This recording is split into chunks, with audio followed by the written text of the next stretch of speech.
बिस्मिल्लाहिर्रहमानिर्रहीम अस्सलाम वालेकुम। Welcome to quick review. और क्विक रिव्यू में करंट अफेयर्स और वर्ल्ड अफेयर्स की सीरीज़ के अंदर आपका वेलकम है। और आज हम बात करने लगे जी क्विक रिव्यू में G20 जो समिट है उसकी, और देखेंगे कि G20 समिट के अंदर जो है वो क्या फैसले हुए हैं। तो इसको डिस्कस करते हैं G20 समिट को।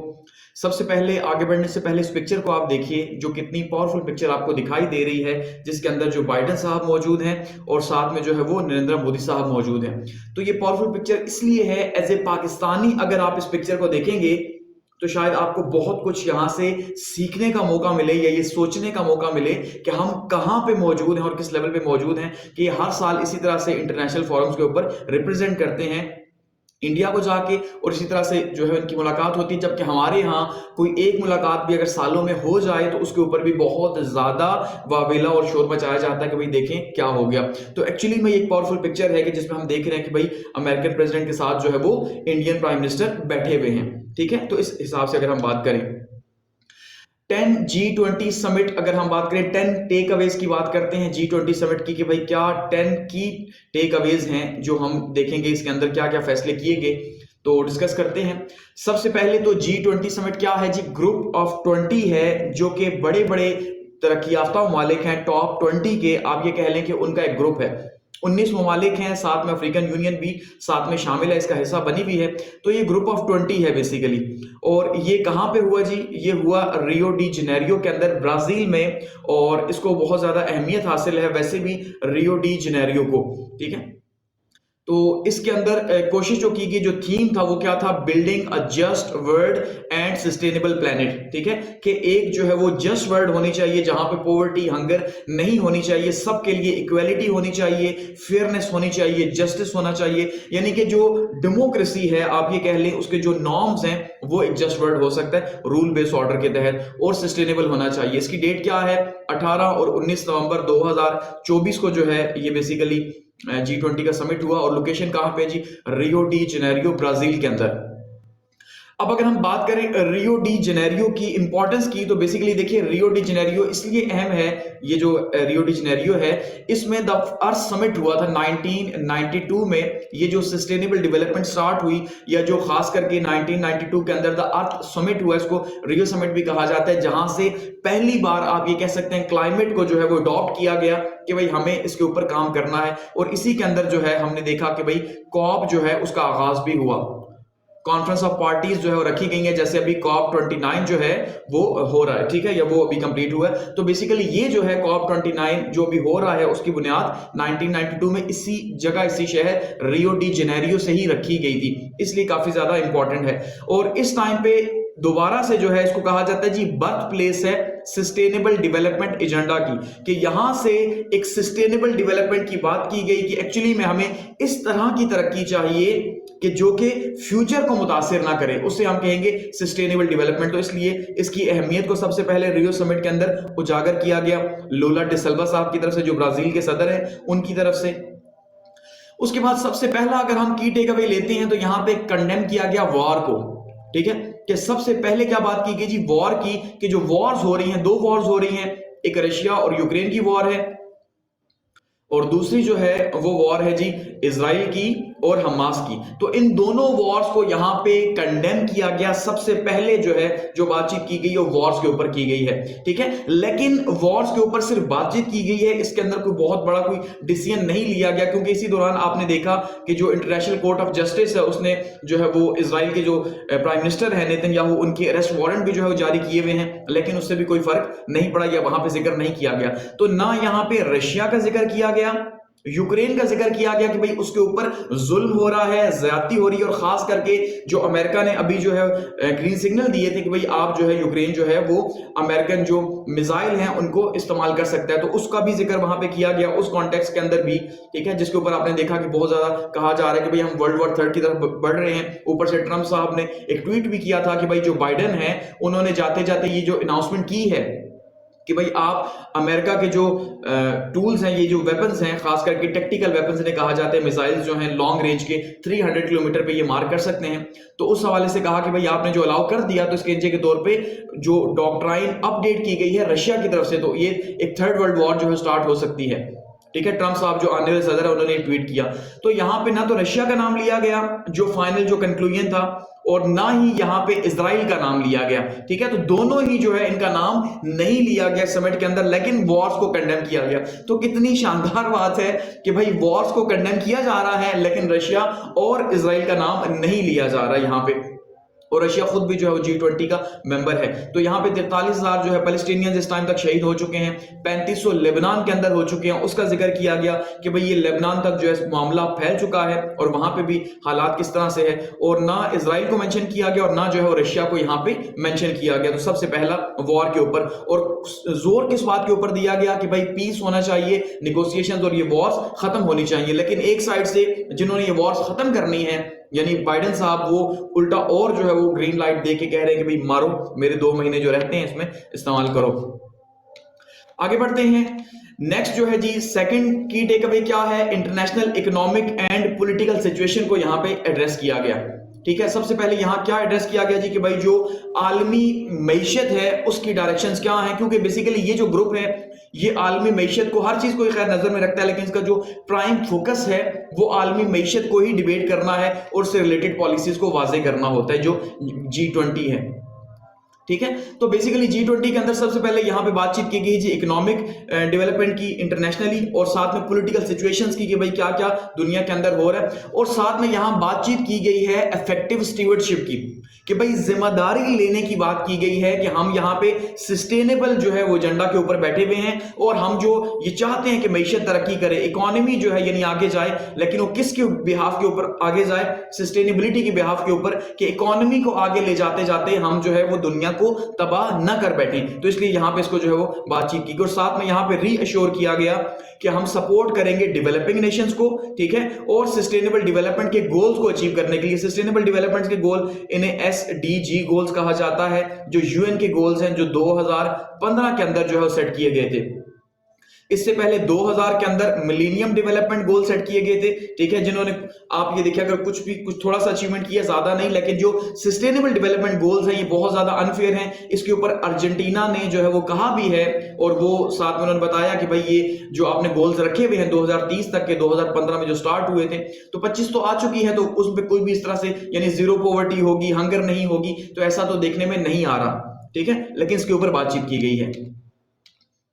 नेक्स्ट जो है जी social inclusion and fight against hunger and poverty, और जो सबसे ज्यादा फोकस रहा इस G20 समिट का, उसके अंदर सबसे ज्यादा जो बात या जो डिबेट की गई है वो डिबेट की गई है हंगर की, ठीक है, और पॉवर्टी की बातचीत की गई है, भूख की और गुर्बत की यहां बातचीत की गई है। और जो लूला डिसल्वा साहब हैं उन्होंने खुद भूख देखी भी थी, उन्होंने बताया कि भाई मैंने खुद भी, क्योंकि मेरा बचपन गुर्बत में गुजरा, भूख में गुजरा, तो इसलिए मैं गुर्बत को समझता हूं कि वो कितनी शदीद है। तो गुर्बत और भूख की बात की गई, और ये डिबेट होने से पहले नेक्स्ट मॉर्निंग जो था, उस मॉर्निंग में ये जो प्लेट्स आपको यहां पे सामने नजर आ रही हैं जिसके ऊपर क्रिश्चियनिटी का निशान बना हुआ है, तो ये प्लेट्स जो है वो 733 प्लेट्स साहिल के किनारे पे लगाई गई थी।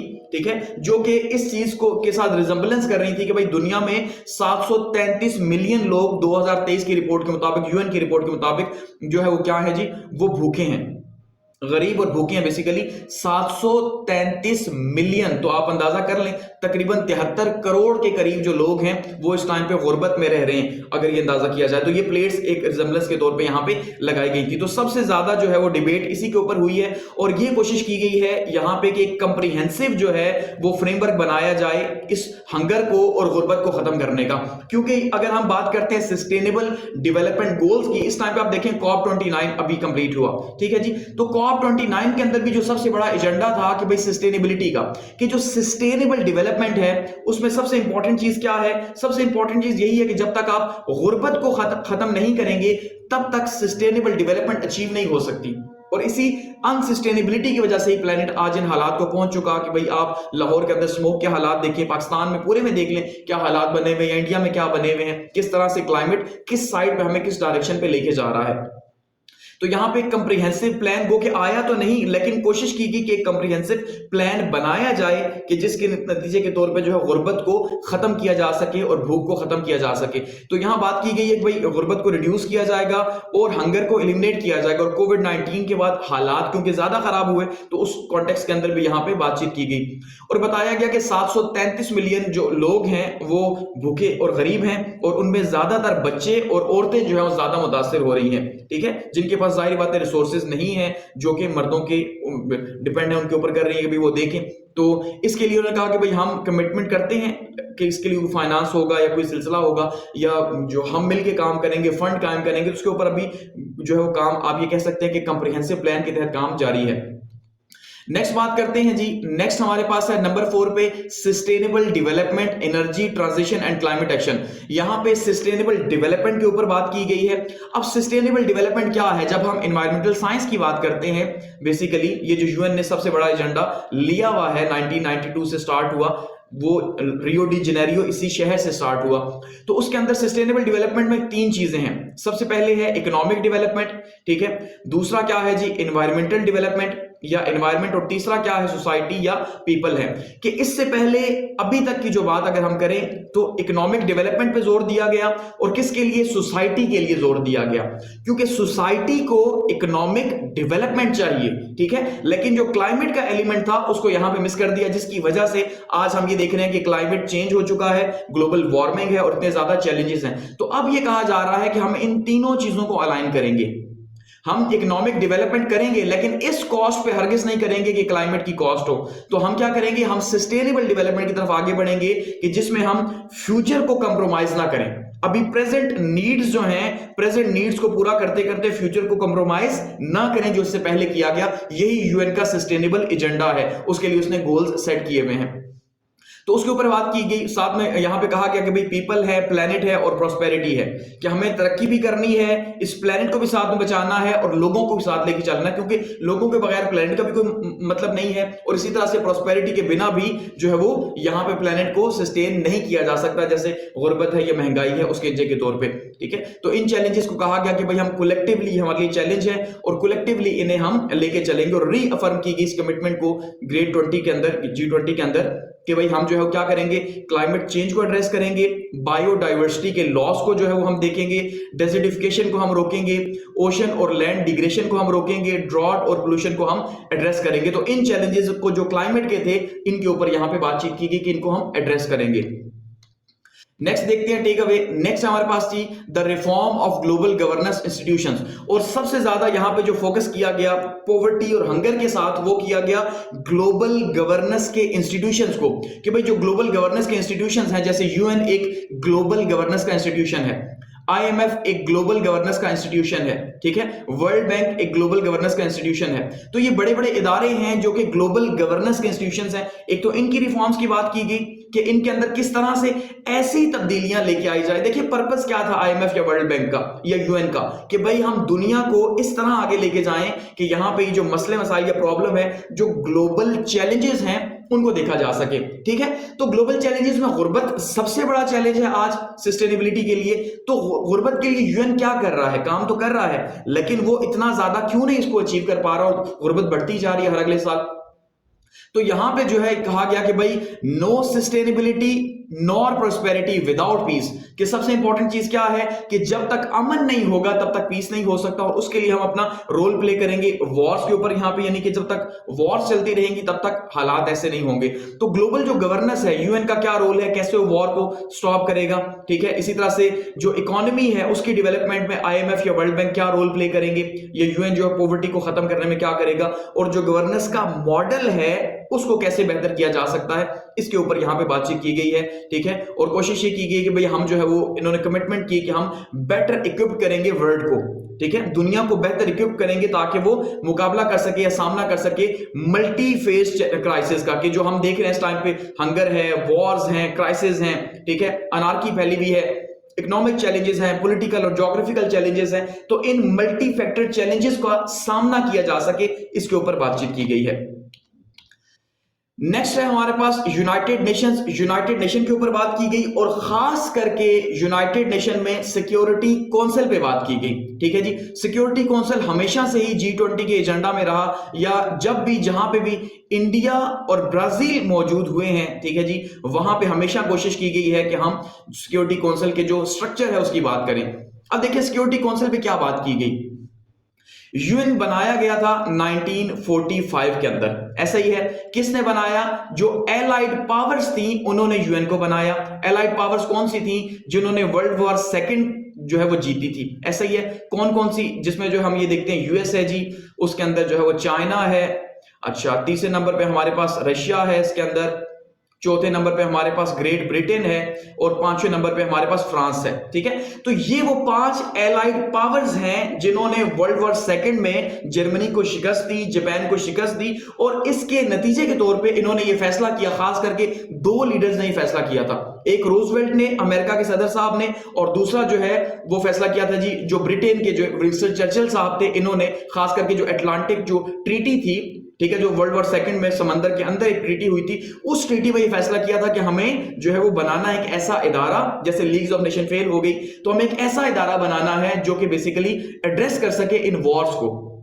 सो इन्होंने बनाया, तो इन्होंने क्या किया, जो सिक्योरिटी काउंसिल बनाई, सबसे पहले सिक्योरिटी काउंसिल बनाई थी, उसके बाद यूएन का जो इनकी जनरल असेंबली है उसको बनाया गया, और साथ में इंटरनेशनल कोर्ट ऑफ जस्टिस को बनाया गया। तो 3 इदारे बनाए गए और उन्हें यूएन के अंडर कर दिए, यूनाइटेड नेशंस के। ठीक है, तो बेसिकली जो सिक्योरिटी काउंसिल बनाई गई थी, इसका जो स्ट्रक्चर था वो क्या था कि 15 मेंबर्स इसके अंदर होंगे, जिसमें से 5 जो है वो जिनके पास वीटो पावर होगी, और ये परमानेंट मेंबर्स हैं। यही 5 जो कि वॉर के विनर्स थे वर्ल्ड वॉर सेकंड के, इनको यहां पे परमानेंट सीट दी गई कि भाई आपकी परमानेंट सीट है, आपको कोई नहीं छेड़ सकता।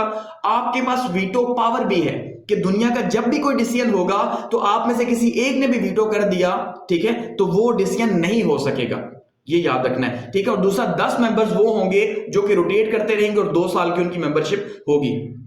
तो ये मॉडल बनाया गया था। अब यहां पे सिक्योरिटी काउंसिल पे ये डिबेट की जा रही है क्योंकि इंडिया ये चाहता है कि उसको भी जो है परमानेंट मेंबर बनाया जाए, वीटो पावर उसके पास भी आए और वो दबा के फिर पाकिस्तान के अगेंस्ट में यूज करे। ठीक है, यानी परसेप्शन है ना। दूसरा, ब्राजील भी ये चाहता है कि उसके पास ये पावर आए। तीसरा जो है वो साउथ अफ्रीका भी ये चाहता है कि उसके पास पावर आए, क्योंकि ब्रिक्स के कंट्रीज हैं तो ये ग्रोइंग पावर्स हैं बेसिकली। अब साउथ अफ्रीका अफ्रीका के अंदर पावर है, ब्राजील लेटिन अमेरिका के अंदर पावर है, इंडिया एशिया के अंदर पावर है। ठीक है, सो इनकी ख्वाहिश या इनकी कोशिश ये है कि भाई हमें ये पावर किसी तरह मिले, और साथ में जापान भी ये चाहता है। ठीक है, जापान और जर्मनी इन दोनों की भी बड़ी ख्वाहिश है कि भाई हमने वर्ल्ड वॉर के अंदर तो हमारा ही रोल रहा, इन्हीं को शिकस्त देके इन्होंने ये बनाया, तो उनका हम में से भी किसी को भाई शामिल किया जाए। तो इसलिए अब यहां पे जो है कोशिश की जा रही है कि इसके परमानेंट मेंबर्स की तादाद में, वीटो मेंबर्स की तादाद में इजाफा किया जाए। कैसे किया जाए वो स्ट्रक्चर या वो फ्रेमवर्क नहीं वाजे हो सका, लेकिन ये कहा जा रहा है कि किया जाए। और साथ में दूसरे नंबर के जो है यहाँ पे ये 10 मेंबर्स हैं, इनमें भी कहा जा रहा है कि इनमें भी इजाफा किया जाए और इनमें भी कुछ ममालिक को शामिल किया जाए, जिनमें पाकिस्तान भी अपनी लॉबिंग कर रहा है कि उसे भी शामिल किया जाए। लेकिन पाकिस्तान की रेस वीटो पावर वाली रेस नहीं है, ठीक है, ये सेकंड रेस है। तो इसके ऊपर बातचीत की गई यूनाइटेड नेशन के मॉडल के ऊपर, ताकि पॉलिसी मेकिंग ज्यादा बेहतर अंदाज में हो सके। और ये कहा गया कि अब देखो भाई 70 साल गुजर चुके हैं यूएन को बने हुए, तो अब तो दुनिया के मसले मसाइल चैलेंजेस डिफरेंट हो चुके। अब दुनिया में, तब तो इंडिया के क्या हालात थे वर्ल्ड वॉर सेकंड में, तो इंडिया बना ही नहीं हुआ था। इंडिया या पाकिस्तान की बात करें तो आपने तब का रखा हुआ है, अफ्रीका आजाद ही नहीं हुआ था तब का रखा हुआ, तो अब इसको चेंज करें। तो जिसकी पॉसिबिलिटी है कि अब ये आगे चेंज हो तो इंडिया या ब्राजील को मेंबरशिप मिले इसके अंदर। नेक्स्ट हमारे पास है इंटरनेशनल फाइनेंशियल आर्किटेक्चर के ऊपर यहां बात की गई है कि जो इंटरनेशनल फाइनेंशियल आर्किटेक्चर है उसको ऐसा बनाया जाए जैसे आईएमएफ या वर्ल्ड बैंक है। ठीक है, कि इसके नतीजे के तौर पे जो दुनिया के अंदर या खास करके जो अफ्रीका है, ठीक है, क्योंकि अफ्रीकन यूनियन भी यहां पे शामिल है, तो अफ्रीका को या ऐसे ममालिक को ज्यादा हेल्प मिल सके और गुर्बत का खात्मा हो सके। कि जब तक इंटरनेशनल फाइनेंशियल आर्किटेक्चर बेहतर नहीं होगा तब तक जो है वो गुर्बत या ये जो अफलास है ये खत्म नहीं हो सकती, क्योंकि इन ममालिक के पास अपने तो इतने रिसोर्सेज हैं नहीं, या इनके पास मौजूद भी हैं तो वो दूसरे ममालिक खा जाते हैं, ना ही ये उससे फायदा उठा सकते हैं। तो इनको अगर आगे बढ़ना है तो वर्ल्ड आर्किटेक्चर ऐसा होना चाहिए कि जिसके अंदर इंटरनेशनल इदारे और साथ में फिलैंथ्रोपिस्ट जो है, जैसे मिलिंडा एंड बिल गेट्स का कहा जा रहा है जी वो, या रॉकेट फिलर का कहा जा रहा है कि भाई ये मिलके भी साथ में हेल्प करेंगे। और साथ में यहां एक प्रपोजल दिया गया कि 3% जो है वो टैक्स लिया जाए। ठीक है, 3% टैक्स किससे लिया जाए? दुनिया के 500 अमीर तरीन लोगों से ये टैक्स लिया जाए, ये कहा जा रहा है। तो उससे तो फिर बहुत फायदा होगा, लेकिन उसके ऊपर अर्जेंटीना जो है और उसने रिजेक्ट किया, उसने कहा ऐसा नहीं होना चाहिए कि अमीर तरीन लोगों के ऊपर टैक्स नहीं लगना चाहिए। अब यहां पे बातचीत की गई जी मल्टीलैटरल डेवलपमेंट बैंक्स की। अब जैसे आईएमएफ है या वर्ल्ड बैंक है या एशियन डेवलपमेंट बैंक है, ये मल्टीलैटरल बैंक्स हैं। इसी तरह से अफ्रीकन डेवलपमेंट बैंक है। तो ये वो बैंक हैं जो कि मल्टीलैटरल हैं, बहुत सारे ममालिक इनके साथ मिलकर काम करते हैं, उन्हें कर्ज देते हैं, उनकी बहाली के लिए काम करते हैं। अब जैसे पाकिस्तान में अगर हम बात करें तो ये बैंक काम कर रहे हैं, एशियन डेवलपमेंट हो गया, वर्ल्ड बैंक हो गया, बड़े बड़े प्रोजेक्ट्स को फंड करने के लिए। तो इनके मॉडल के ऊपर बातचीत की गई और साथ में ये कहा गया कि किस तरह से बेसिकली इनकी हम इनकम बढ़ा सकते हैं ताकि वो ज्यादा से ज्यादा काम कर सके डिफरेंट अप्रोचेस के थ्रू, फिर ये ज्यादा से ज्यादा पैसे इन्वेस्ट कर सके गरीब मालिक के अंदर, गवर्नेंस का मॉडल बेहतर हो सके और जो सस्टेनेबल डेवलपमेंट गोल्स हैं 2030 के उनको अचीव किया जाए। ये बात की गई यहां पे। नेक्स्ट है जी मल्टीलैटरल ट्रेडिंग सिस्टम। फिर मल्टीलैटरल ट्रेडिंग सिस्टम की बात की गई क्योंकि बेसिकली ये जो ग्रुप है G20 का, इसका जो प्राइमरी फोकस है, याद रखिएगा दुनिया के मसले मसाइल तो है ही है, लेकिन इकोनॉमी इसका प्राइमरी फोकस है, मैशत इसका फोकस है, जिसकी वजह से आज ये दुनिया की पावर्स बने हुए हैं। तो उसमें इन्होंने बात की किसकी जी?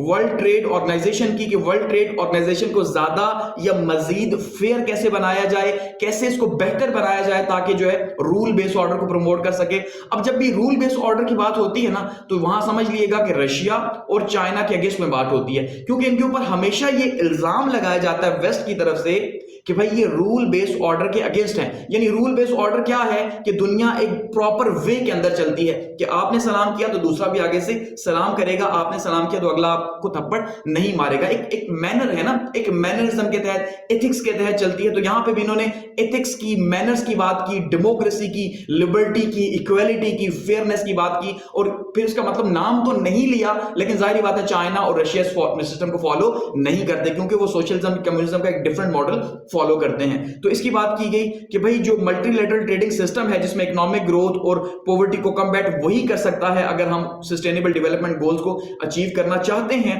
तो उसके लिए हमें जो है वो म्यूचुअली सपोर्ट हासिल करनी होगी, ठीक है, और रूल बेस्ड सिस्टम को हमें फॉलो करना होगा जिसपे टारगेट किया गया कि भाई वही है, नॉन डिस्क्रिमिनेटरी होगी, फेयर होगी, ओपन होगी, इंक्लूसिव होगी, इक्विटेबल होगी, सस्टेनेबल होगी, ट्रांसपेरेंट होगी, और कहा गया कि fair competition.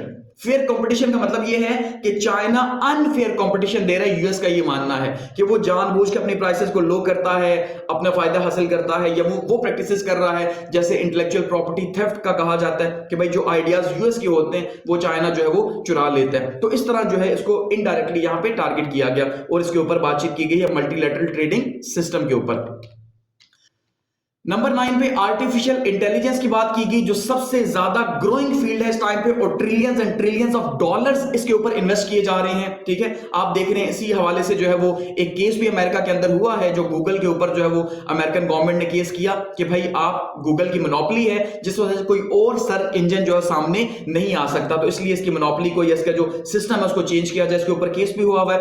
So basically AI को भी यहां पे डिस्कस किया गया कि भाई एआई दुनिया का फ्यूचर है, ठीक है, और दुनिया के लिए ये दुनिया पलट सकता है, ठीक है, अच्छे अंदाज में भी और बुरे अंदाज में भी। सो हमें इसको ये प्रॉमिस करना होगा कि हम इसे प्रॉस्पेरिटी के लिए और पॉजिटिविटी के लिए इस्तेमाल करें, ना कि नेगेटिविटी के लिए। इसको फ्रेमवर्क दें, ठीक है, और इसको बाकायदा रूल्स के तहत इस्तेमाल करें और ह्यूमन सेंट्रिक मैनर के अकॉर्डिंगली हम इसको यूज करें, जिसके अंदर हम जो है प्रोटेक्ट करें इंडिविजुअल के राइट्स को भी, ठीक है। ये बात यहां पे की गई है और साथ में कहा गया कि हम इसे प्रॉस्पेरिटी के लिए जो है वो यूज करेंगे बेसिकली। और साथ में इन्होंने ये भी कहा कि भाई हम प्रो इनोवेशन हैं, हम ये नहीं चाहते कि हम इसे रोकें। अब ये भी किस्म का चाइना के ऊपर या रशिया के ऊपर एक टॉन्ट था कि भाई आप जो है वो चीजों को कंट्रोल करते हो, जबकि हम तो कंट्रोल नहीं करते। हम ये चाहते हैं कि रेगुलेशन जरूर हो लेकिन हम प्रो इनोवेशन हैं। तो एआई एक इनोवेशन है, जैसे जैसे आगे बढ़ेगी हम इसे गवर्नेंस के अंदर, रेगुलेटरी के अंदर जो है शामिल करेंगे और मजीद बेहतर करेंगे, ठीक है। तो ये एआई के हवाले से काफी ज्यादा यहाँ पे बातचीत की गई है। और लास्ट पे है for an inclusive and effective G20, ठीक है जी। इसके अंदर बातचीत की गई है अफ्रीकन यूनियन की कि भाई अफ्रीकन यूनियन जो है हम उन्हें वेलकम करते हैं और हमारा जो फोकस होगा, प्राइमरी फोकस, वो होगा अफ्रीका में बहाली के ऊपर। अब देखिए इस बात को जरा समझिएगा, अफ्रीका को क्यों बार बार टारगेट किया जा रहा है? इसके दो रीजंस हैं, एक है पॉलिटिकल रीजन और दूसरा जो है वो एक्चुअल रीजन, अगर हम कहें एक ह्यूमैनिटी का रीजन है तो हम वो कह सकते हैं। क्योंकि हम जब बात करते हैं थर्ड वर्ल्ड कंट्रीज की, दुनिया को 3 कंट्रीज हिस्सों में तकसीम हम करते हैं कि भाई एक वो है जो डेवलप कंट्रीज हैं, तरक्की याफ्ता ममालिक जैसे G20, एक वो है जो डेवलपिंग कंट्रीज हैं जैसे पाकिस्तान या इंडिया की बात कर लें आप, ठीक है, जो डेवलप हो रही हैं तेजी से, और तीसरे वो हैं जिन्हें हम कहते हैं जी थर्ड वर्ल्ड कंट्रीज हैं, अफ्रीकन कंट्रीज जो भूख से, अफलास से, गुर्बत से मर रहे हैं, या साउथ एशिया की कंट्रीज, साउथ चाइना कंट्रीज कुछ हो गए, ठीक है। तो ये कंट्रीज, तो अफ्रीका में सबसे ज्यादा गुर्बत है। अगर हमने सस्टेनेबल डेवलपमेंट गोल्स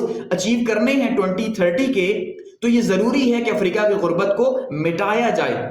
उसके लिए जरूरी क्या है कि अफ्रीका के अंदर इन्वेस्टमेंट्स की जाए, जैसे जो है वो वेस्टर्न ब्लॉक जो है B3W कर रहा है, ठीक है, कि भाई हम किसी तरह से इसकी गुर्बत से निकाल सकें, इनके हुकूक की बात कर सकें। तो अब यहां पे भी अफ्रीकन यूनियन को शामिल किया गया कि भाई हम यहां पे इन्वेस्टमेंट करेंगे, अफ्रीका को मजीद आगे लेके जाएंगे, उसको इंडस्ट्रियलाइज करेंगे। लास्ट ईयर भी यही कमिटमेंट की गई थी। और दूसरा पॉलिटिकल जो रीजन है कि भाई यहां पे रशिया और चाइना के इन्फ्लुएंस को रोका जा सके, और वेस्ट ये चाह रहा है कि वो अपने इन्फ्लुएंस को यहां पे बढ़ाए, ठीक है। तो ये एक सबसे बड़ा प्रॉब्लम है। तो ये वो 10 की टेक अवेज हैं जी बेसिकली, जो कि G20 समिट के अंदर जिनके ऊपर बातचीत की गई है। तो जाहिर बात है ये स्टेप बाय स्टेप प्रोसेस है कि पिछले में कुछ बात की गई, अब इस पे हुई, अब इससे अगले पे होगी, ठीक है। तो ये प्रेसिडेंसी जो है वो बेसिकली ब्राजील की थी। अब 2025 जो है वो साउथ अफ्रीका के पास है इसकी प्रेसिडेंसी।